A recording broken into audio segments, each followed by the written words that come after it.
तर मांस विक्री बंदीवरून राऊत आणि बन यांच्यामध्ये चांगलीच जुंपली आहे। माफी मागायला लावणाऱ्यांची सुनता झाली का असा सवाल राऊतांनी विचारत आक्षेपार्ह विधान केलंय। यावेळी बन यांनीही राऊतांना प्रत्युत्तर दिलंय।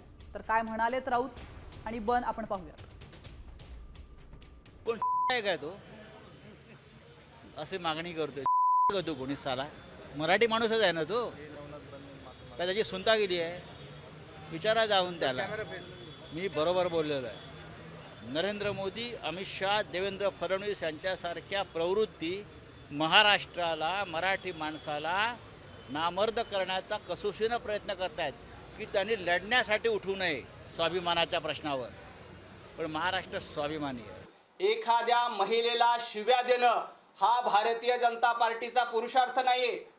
एखाद्या महिलेला अश्लील भाषेमध्ये बोलणं हा पुरुषार्थ नसतो, परंतु संजय राऊत यांचा पुरुषार्थ हा शिव्या देणं।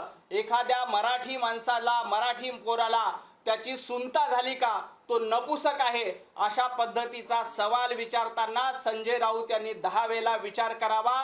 कारण नवनाथ बन हा कच्च्या गुरुचा चेला नाही, हा सच्चा गुरुचा चेला आहे।